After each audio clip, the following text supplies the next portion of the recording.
하나님을 침묵하게 했던 이스라엘의 여섯 번째 죄가 뭐냐? 말라기 3장 8절, 다 같이 8절 읽겠습니다. 사람이 어찌 하나님의 것을 도적질하겠느냐? 그러나 너희는 나의 것을 도적질하고도 말하기를 우리가 어떻게 주의 것을 도적질하였나이까 하도다. 이는 곧 11조와 헌물이라. 여러분, 6번의 질의응답을 보셨습니다. 하나님은 나는 너희를 사랑한다. 이스라엘은 언제 우리가 하나님 우리를 사랑했습니까? 내가 아비이고 주인일진데 너희가 나를 공경함이 어디 있느냐? 우리가 언제 주님을 멸시했습니까? 우리가 언제 더러운 떡 드렸습니까? 우리가 언제 하나님의 것을 도적질했습니까? 이 계속 하나님의 말씀과 이스라엘 백성의 대답이 어긋나죠? 하나님이 보시는 관점과 백성들이 보는 관점이 달라지는 거예요. 말귀를 못 알아먹는 것이죠. 여러분, 이스라엘 백성들은 하나님의 말씀을 듣고도 도대체 이해할 수가 없었어요. 하나님의 관점과 자기 관점이 달랐던 것이죠. 하나님의 것을 도적질했다. 언제 우리가 하나님 것 도적질했습니까? 저는 이 말씀 보면서요, 하나님이 11조 하는 것도 보시는구나. 하나님이 보시니까 얘기하신 거죠. 11조 하지 않은 것을 도적질로 보신 거지만, 그러나 꼭 안 한 것만을 말하는 건 아니에요. 어느 것도 도적질로 보시느냐? 당연히 드려야 될 것을 억지로 드리는 마음입니다. 그것도 하나님이 도적질로 보시는 거예요.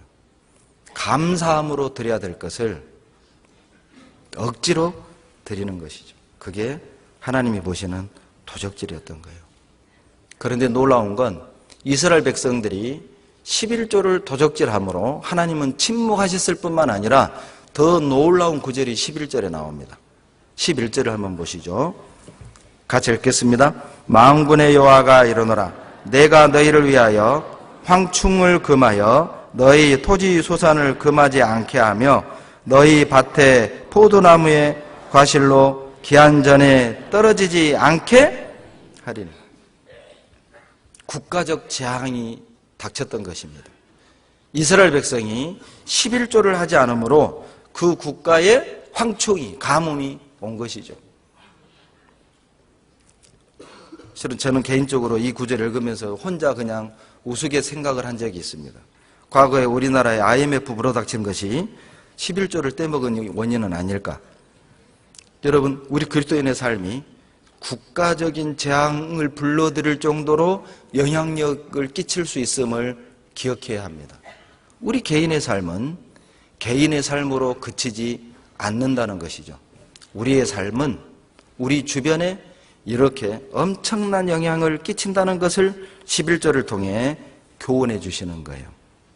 아마 이스라엘 백성들은 이런 불만을 말할 수 있었을 겁니다. 하나님, 내가 11조 하기 싫어서 안 합니까? 어려워서 안 하는 거죠?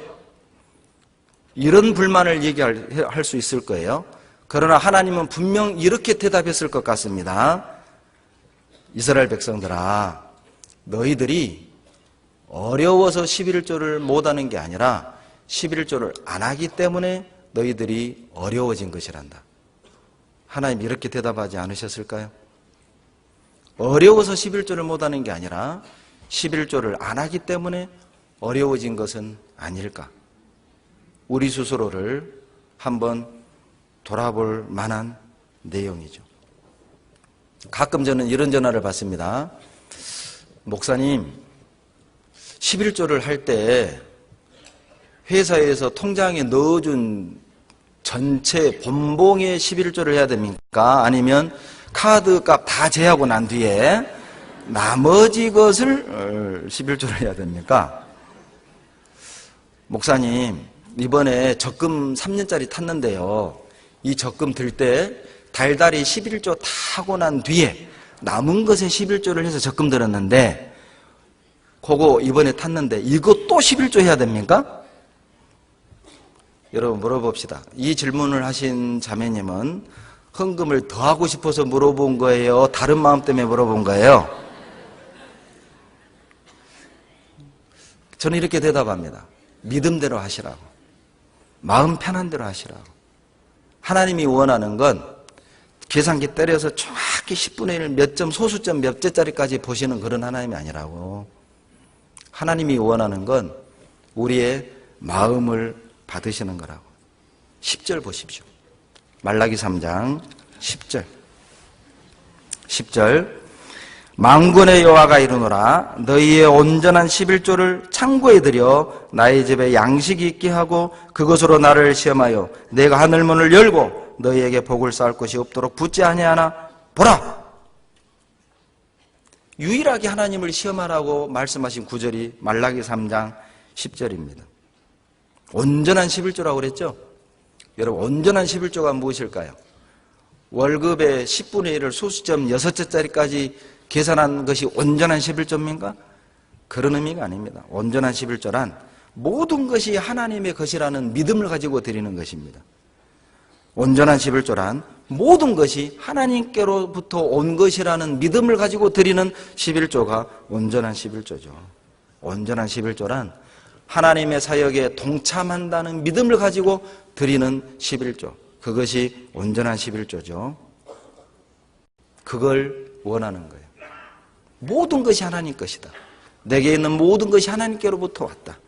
내가 하나님의 선한 사역에 동참한다 라는 믿음을 가지고 드리는 11조를 하나님이 온전한 11조라고 말씀하셔요. 여러분, 왜 하나님이 우리에게 11조를 요구하실까요? 왜 하나님이 우리에게 물질을 요구하십니까? 하나님이 부족하기 때문입니까? 아닙니다. 하나님이 우리에게 무엇인가를 요구한다면 그것은 하나님이 부족하기 때문이 아니에요. 우리가 드리지 않아도 하나님은 하나님의 일을 하십니다. 우리가 드리지 않아도 하나님은 하나님의 뜻을 이루십니다. 그럼에도 불구하고 왜 하나님이 우리에게 그 얼마 되지 않은 그 작은 것, 그것을 요구하실까요? 말라기 3장 10절을 근거로 본다면 하나님은 우리에게 복을 주시기 위함입니다. 하나님은 우리에게 복을 주시기 위해서 우리에게 희생을, 때로는 물질을 요구하시는 거예요. 여러분, 자식 중에도 있는 것을 더 주고 싶은 자식이 있는가 하면 어떤 자식은 어때요? 준 것도 뺏고 싶은 자식이죠. 그러죠. 줘도 안 아까운 자식이 있는가 하면 주면서도 진짜 얄밉고 아까운 자식이 있어요. 어떤 자식입니까? 그것을 주님, 아버지 부모에게 부모로부터 받은 걸 가지고 부모를 기쁘게 해드릴 줄 아는 자식 말입니다.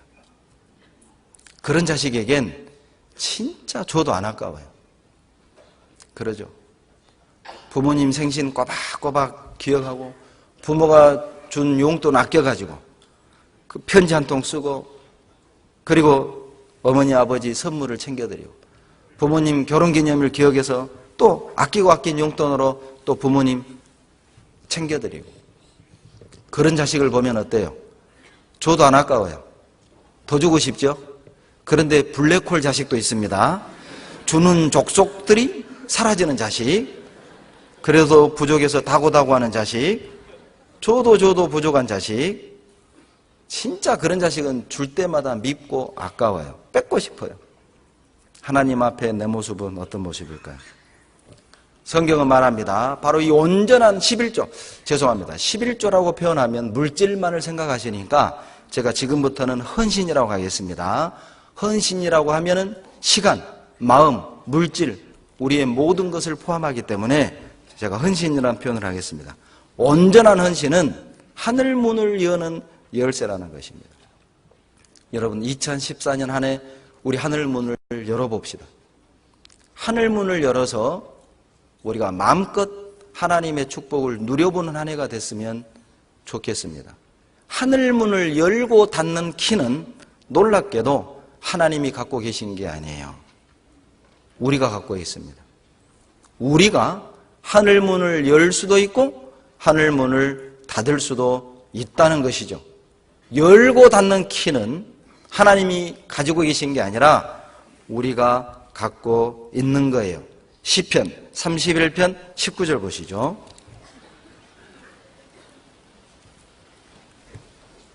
시편 31편 19절입니다.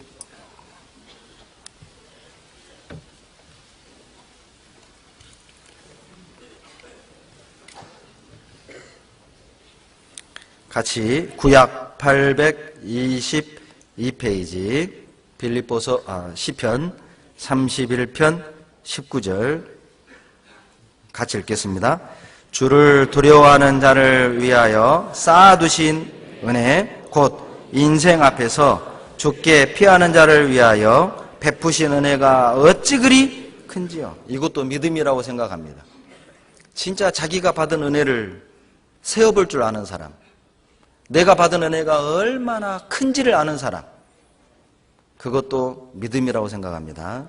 하나님은 쌓아두신 은혜가 있어요. 자기에게 피하는 자, 하나님을 두려워하는 자에게 주실 쌓아두신 은혜가 있다는 겁니다. 제가 어떤 책을 보는데 이런 예화가 있었습니다.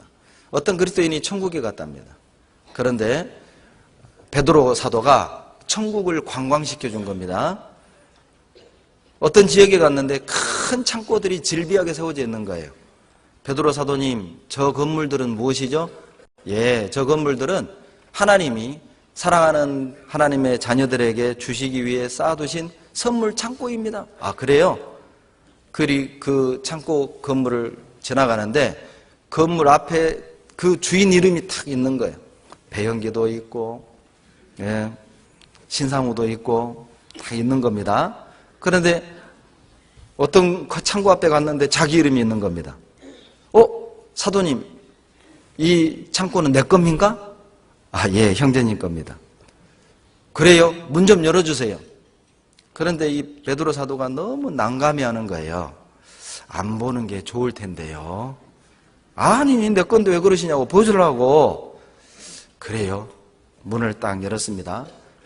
엄청나게 큰 창고에 선물이 빽빽하게 쌓여있는 겁니다. 이게 다 내 거냐고. 아, 예, 형제님 겁니다.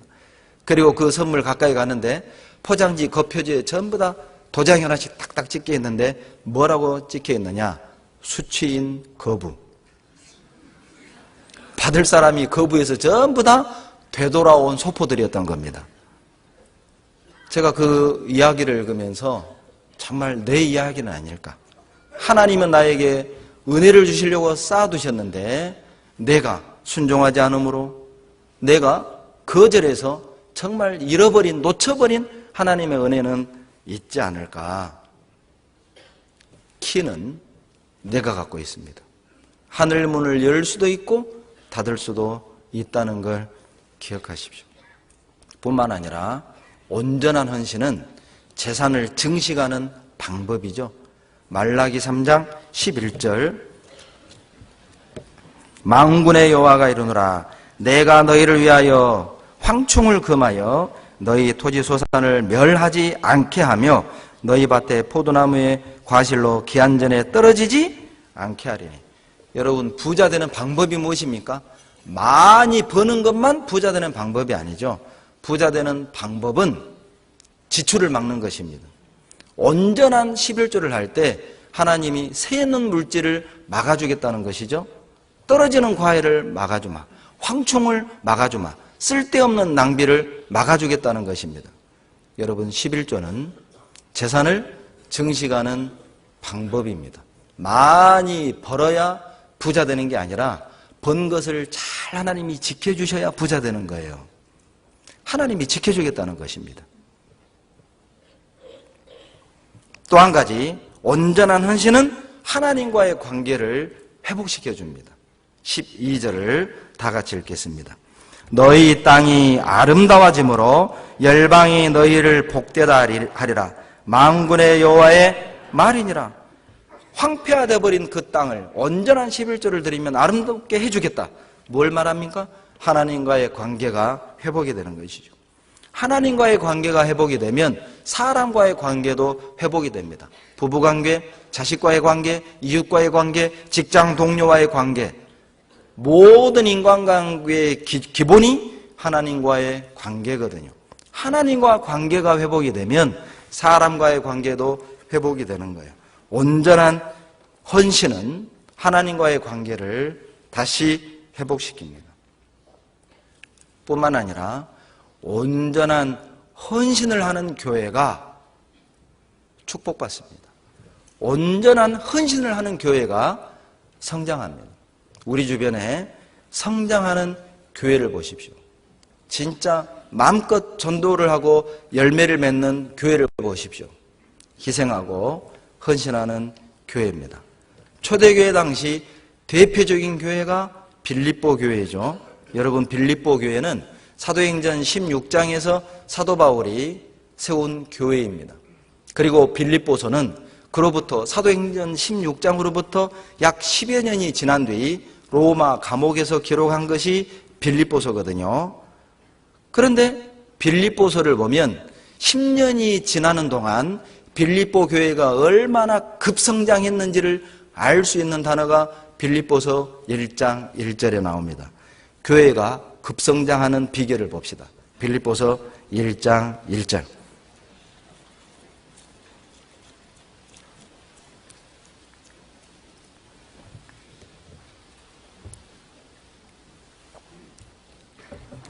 빌립보서 1장 1절입니다.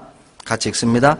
그리스도 예수의 종 바울과 디모데는 그리스도 예수 안에서 빌립보에 사는 모든 성도와 또는 감독들과 집사들에게 편지하노니. 여러분, 여기에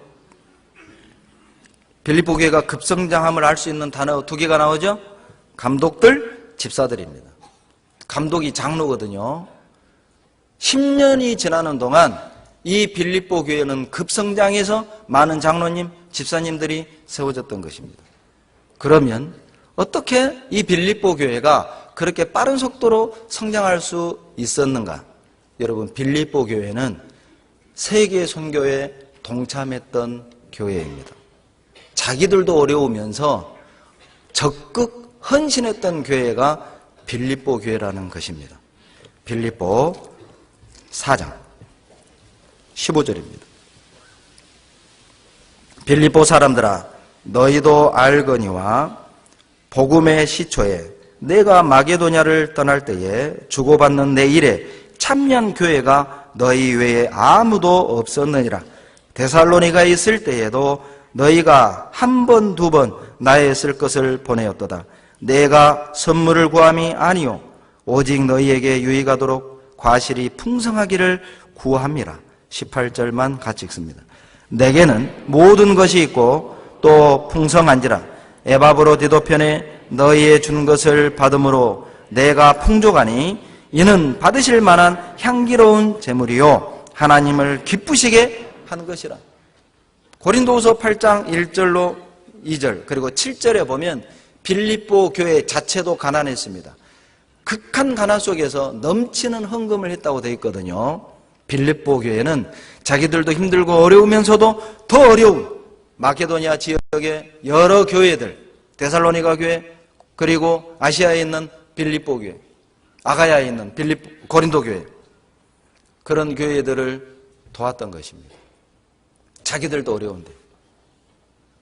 그것이 빌립보 교회가 단시간에 급성장할 수 있었던 이유입니다.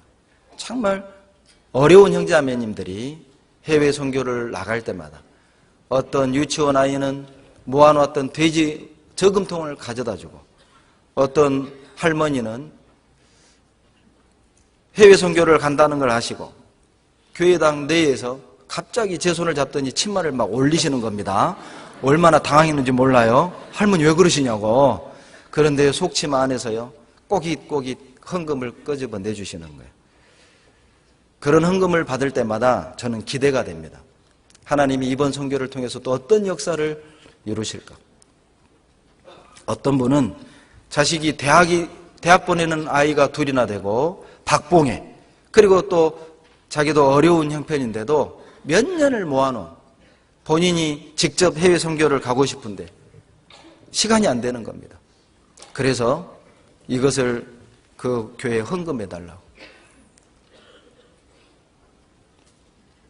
그런 형제자매님들의 희생, 헌신이 있기 때문에, 그리고 우리는 그 희생으로 말미암아 주어지는 은혜를 더불어 누리는 것이죠. 무전취식하시면 안 됩니다. 무임승차해서도 안 됩니다. 모든 형제자매님들이 하늘문을 열고 쏟아지는 파키스탄의 많은 교회들, 그리고 중국의 또 많은 교회들, 일본의 미야자키, 그리고 코스타리카, 우리와 후원 관계를 맺고 있는 그 많은 교회들 위해 쏟아질 축복을 기대하면서 우리가 한 해 하나님을 감동시켰으면 정말 좋겠습니다. 여러분, 우리가 온전한 헌신을 할 때 우리는 기적을 경험하게 될 것입니다. 요한복음 6장에 떡 5개, 물고기 2마리, 어린아이의 한 끼 도시락이었습니다. 그런데 그 어린아이는 양보했죠. 예수님께 드렸습니다. 만약 그 아이가 싫어요, 내 도시락이에요, 안 돼요, 우리 엄마가 주신 거예요 하고 홀라당 먹어치웠다면 그 아이 배만 부르고 그러죠? 그리고 그건 성경에 기록되지도 않았을 겁니다. 그러나 그 아이는 내어드렸습니다. 별거 아니지 않습니까? 한 끼 도시락, 별거 아니지 않습니까? 그것을 주님께 드렸을 때 주님은 그것을 가지고 약 2만 명의 사람의 배를 채우셨어요. 그리고 12광주리를 남기신 거죠. 주님은 우리가 드린 것으로만 일을 할 수 있다는 걸 기억하십시오. 내가 드리지 않은 것으로는 일할 수 없습니다. 내가 가지고 있는 것으로는 하나님은 일할 수 없어요. 주님께 내어드린 것만으로 주님은 일할 수 있다는 것입니다. 내가 드리는 건 작은 것이지만 주님이 그 작은 것으로 일을 하실 땐 우리는 엄청나게 큰 것을 경험하게 될 것입니다. 제가 작년까지는 청년회를 담당했습니다. 올해는 어머니회를 담당하게 됐습니다. 청년회와 교제할 때 이런 운동을 했습니다. 1,000원의 기적운동. 1,000원의 기적운동을 했습니다. 일주일에 커피숍에 가서 커피 한 잔 마시는 것 한 잔만 덜 마시자. 그리고 그것을 헌금하자. 그래서 작년에 기백만 원을 모아서 그것으로 해외 선교에 청년들이 동참했습니다. 1,000원의 기적입니다. 그 1,000원, 내가 쓰면 별것 아니지만 주님께 드려진 그 1,000원으로 어려운 해외 교회, 교회당 짓는데, 프로젝트 사는데, 자동차를 구입하는데, 신방 가는데, 전도하는데 그 1,000원이 쓰여진 것입니다. 이 세상에서 가장 가치 있는 돈이 있다면 삼성그룹 회장님의 돈이 아닙니다. 이 세상에 가장 가치 있는 돈이 있다면 바로 우리 그리스도인의 물질입니다. 나를 위해 쓰는 10,000원은 정말 보잘것없죠. 그러나 주님께 드려진 10,000원은 엄청나게 큰 것입니다. 여러분, 10,000원의 기적을 하십니까? 여러분, 10,000원을 들고 마트에 가면 살 것 있어요? 없어요? 없어요. 신기합니다. 10,000원을 들고 마트에 가면 10,000원이 정말 작아져요. 그런데 그 10,000원을 들고 헌금통 앞에 서 보십시오. 작아져요? 커져요? 웃지 말고 대답해 보세요. 예, 그게 10,000원의 기적이기도 합니다. 마트에 가면 작아지는 것이 헌금통에 오면 커지는 것, 10,000원. 수수께끼였습니다. 우리가 드려진 것으로만 주님은 일할 수 있습니다. 뿐만 아니라 헌신은 사랑과 비례한다는 것입니다. 내가 주님을 사랑한 만큼만 우리는 헌신할 수 있습니다. 주님을 사랑한 만큼만 주님께 드릴 수 있다는 것이죠. 누가복음 7장 보시겠습니다.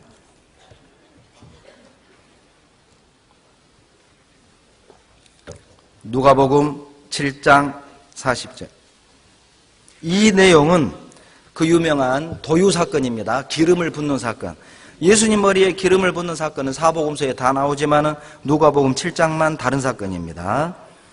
이 37절에 보시면 동네에 어떤 창녀입니다. 죄인이라고 되어 있지만 학자들은 창녀라고 봅니다.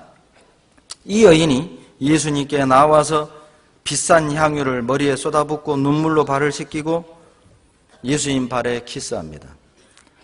예수님을 초대했던 바리새인 시몬이라는 바리새인은 그 광경을 보고 의심합니다. 예수님이 선지자인 줄 알고 우리 집에 초대했더니만 이분도 별 볼 일 없는 분이네.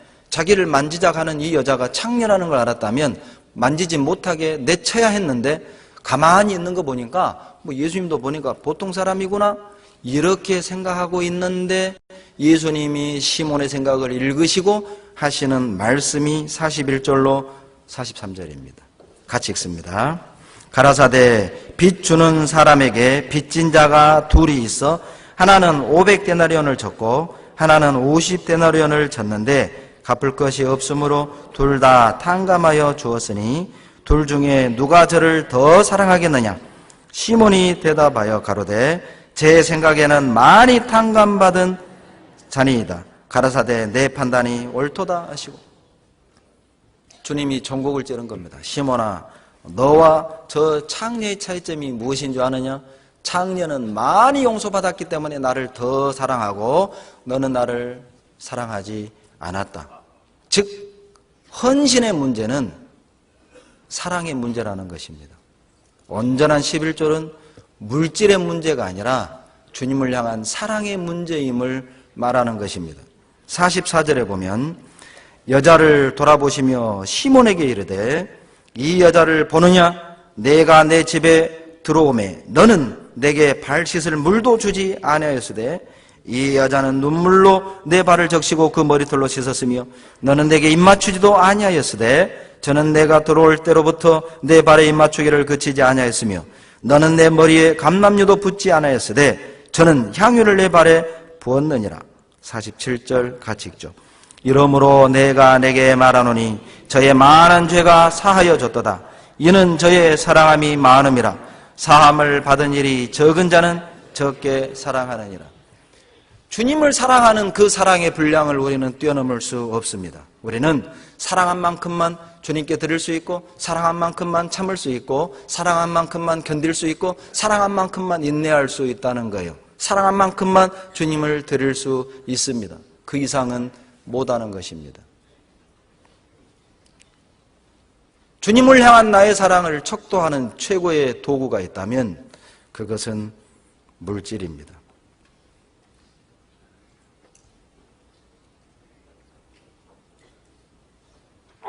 내가 주님을 어느 정도 사랑하는지를 우리는 쉽게 알 수 있을 것입니다.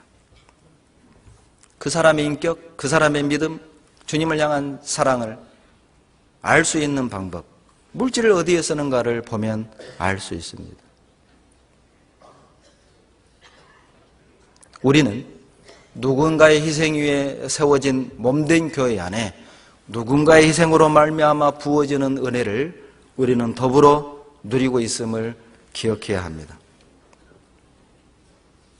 믿음의 선진들은 목숨도 희생했습니다. 그 결과로 우리는 복음을 누리고 있습니다.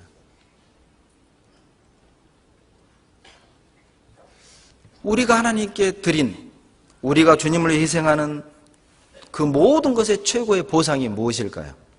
하나님이 영광받는 것이죠. 우리가 희생해서 우리가 주님께 드려진 것으로 하나님이 영광만 받을 수 있다면 실은 그것은 우리가 받는 최고의 보상인 겁니다. 우리가 더 이상 바랄 것이 없죠. 아마 천국에서 6천만 명의 순교자들이 이 광경을 바라본다면 그들은 그때 내가 생명을 바치길 진짜 잘했다. 그 결과로 이렇게 많은 형제들이, 이렇게 많은 자매들이 말씀에서 위로받고 주님을 찬양하고 주님을 섬기고 협력해서 이르진 영혼을 건지는 일에 하나가 되어 있는 것을 본다면 내가 그때 죽기를 잘했다. 그것이 순교자들이 받는 최고의 보상일 겁니다. 믿음의 선진들이 희생했던 그 희생의 최고의 보상이 있다면 하나님의 영광이 드러나는 것입니다. 신앙생활을 잘하는 방법 중에 하나, 그것은 물질의 산을 넘는 것입니다. 누가복음 16장 9절에 불의의 제물로 친구를 사귀라고 그랬죠.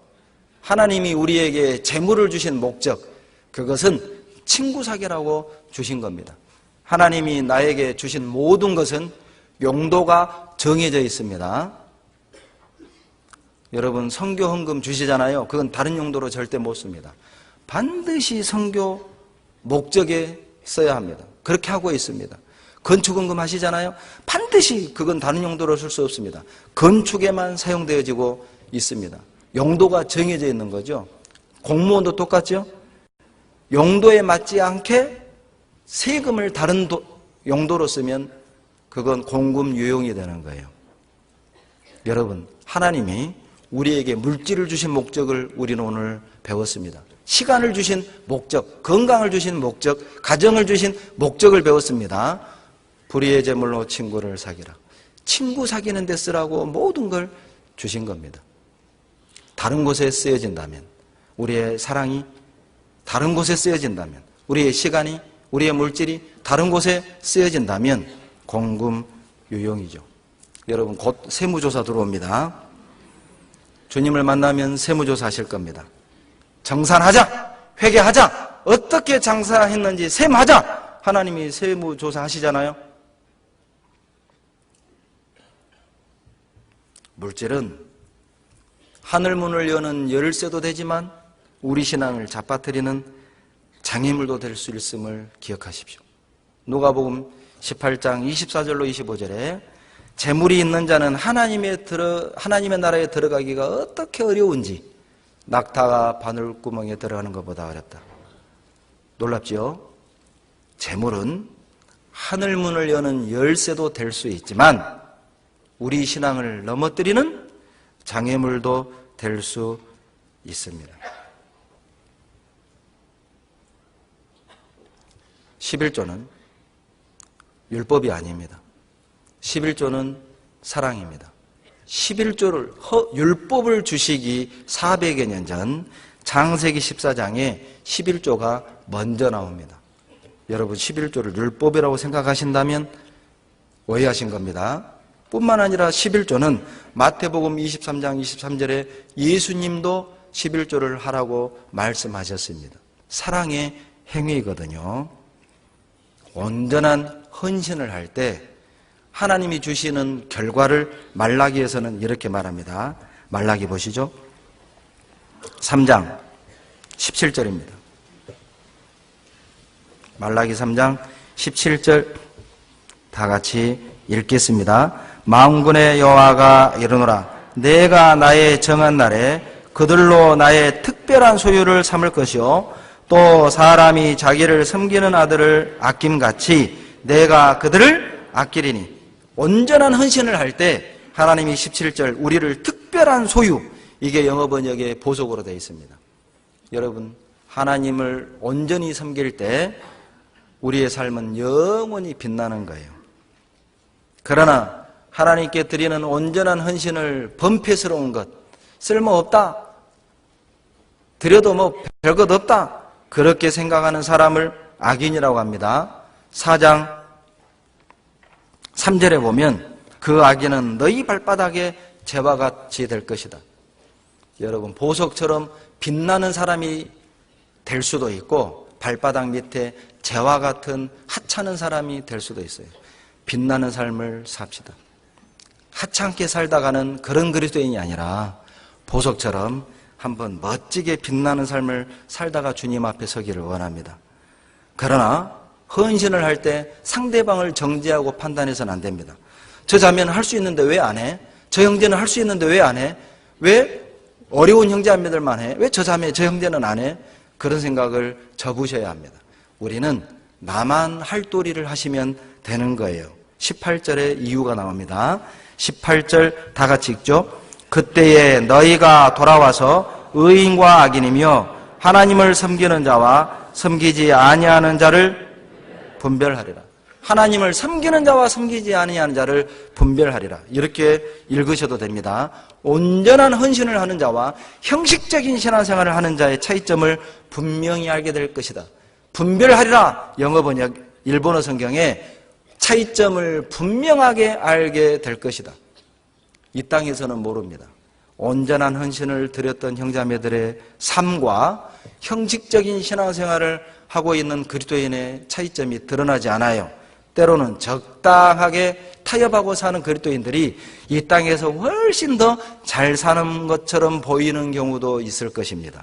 부러워하지 마십시오. 왜냐하면 이 땅에서의 삶은 연습이거든요. 우리 진짜 삶은 올라가서 시작이 되는 겁니다. 그리스도인의 진짜 생애는 위에서 시작이 되는데 온전한 헌신을 하는 사람과 형식적인 신앙을 했던 사람의 차이점을 분명하게 알게 되는 날이 곧 오는 거예요. 그렇기 때문에 상대방이 하냐 안 하냐 절대 비난하지 마십시오. 상대방이 하는지 안 하는지 눈여겨볼 필요도 없습니다. 안 한다고 다그치지 마십시오. 나만 하면 되는 겁니다. 나만 하세요. 자기만 하면 돼요. 나중에 차이점을 하나님이 드러낼 것이니까요. 그러나 참 속상할 때가 있죠.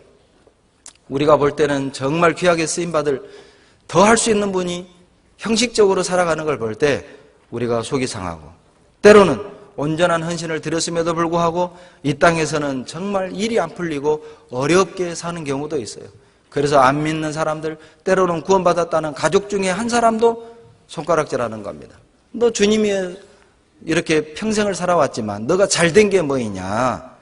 너 하나님 믿고 잘된 게 뭐이냐? 사람들은 눈에 보이는 결과만을 가지고 평가하거든요. 얼마나 속상하고 마음 아플 때가 우리에게도 있잖아요. 그래도 흔들리지 마십시오. 주님이 그것까지 하시고 그 상처받은 마음을 치료해 주겠다고 약속하셨어요. 말라기 4장 2절입니다. 다 같이 읽겠습니다.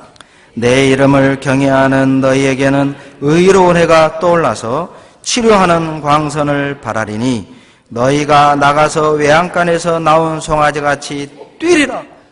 여러분, 지금은요 우리가 다른 사람들에게 비해서 나은 것이 없어서 기가 눌려 있지만 주님 오시는 그날 송아지같이 뛸 겁니다. 그래, 내가 저 땅에 살면서 힘들고 어려울 때도 변함없이 주님을 사랑하고 온전한 헌신을 하기를 참 잘했다. 아마 주님 앞에 서는 그날 우리는 송아지같이 뛸 것입니다. 그날 의로운 해가 떠올라서 하나님이 우리의 마음을 다 치료해 줄 겁니다. 너 그때 참기를 참 잘했다. 너 그때 너를 비난하고 너를 오해하고 너를 책망하고 너를 욕했던 너희 가족, 심지어는 구원받았다는 형제자매들의 비난을 받을 때도 묵묵히 흔들림 없이 나를 섬겨준 것 정말 고맙다. 잘했다. 주님이 다 치료해 줄 겁니다. 우리 눈에서 눈물을 닦아주실 것입니다. 짐 엘리엇이라는 순교자가 말하기를 영원한 것을 얻기 위해 영원하지 않은 것을 버리는 것은 지혜로운 것이다. 맞습니다. 여러분, 하늘의 것을 얻기 위해 이 땅의 것을 포기하는 건 미련한 게 아니에요. 영원한 것을 얻기 위해 영원하지 않은 것을 버릴 줄 아는 것은 지혜로운 선택이죠. 탁월한 선택을 한 것입니다. 하나님은 하나밖에 없는 독생자를 이 땅에 보내셨습니다. 그리고 그 독생자는 우리가 받을 고난과 저주를 다 받으셨습니다. 누구도 원망하지 않았습니다. 심지어 못세계의 공중에 대롱대롱 의지하여 매달려 있는 그 상황 속에서도 독생자 예수 그리스도는 죄인인 나를 위해 기도하셨습니다. 저들의 죄를 용서하여 주시옵소서. 자기들이 하는 일이 무슨 일인지 알지 못하고 행함이니이다. 그것은 로마 병정을 향한 기도가 아니죠. 여기 앉아있는 나 자신을 위한 기도였던 것입니다. 하나님, 저 광주교당에 앉아있는 저 사람들을 용서해 주십시오. 자기들이 하는 일이 무슨 일인지 알지 못하고 있습니다. 그것은 사실입니다. 그분의 긍휼, 그분의 자비하심, 그분의 희생, 그분의 피, 그분의 죽음, 그분의 부활이 우리를 영원한 멸망으로부터 건져주시고 값없이 하나님의 자녀로 삼아주신 것이 사실이기 때문에 우리가 주님께 드리는 어떤 것도 우리는 희생이라고 말하는 건 과분한 표현이죠. 우리가 주님께 드리는 어떤 것도 지나치다고 말할 수 없는 것입니다. 왜냐하면 하나님의 하나밖에 없는 독생자가 나를 대신하여 희생하시고 죽으셨기 때문에 내가 주님께 드리는 어떤 것도 낭비일 수 없습니다. 우리가 주님께 드리는 어떤 것도 낭비가 아니라는 것이죠. 말락이라는 이름의 뜻은 나의 사자, 나의 보냄을 받은 자라는 뜻입니다. 여러분, 우리가 이 마지막 시대에 말라기가 됩시다. 그래서 하나님이 침묵하지 못하도록, 하나님의 계시가 닫혀지지 않도록, 하나님의 구원의 문이 닫혀지지 않도록 우리가 마지막 시대의 말라기가 됩시다. 우리가 가정의 말라기가 됩시다. 우리 가정을 향해 하나님의 계시가 닫혀지고 침묵하지 않도록 하나님이 계속 말씀하시도록, 계시하시도록 우리가 마지막 시대의 말라기가 되기를 소망합니다. 하나님이 침묵하지 못하게 합시다.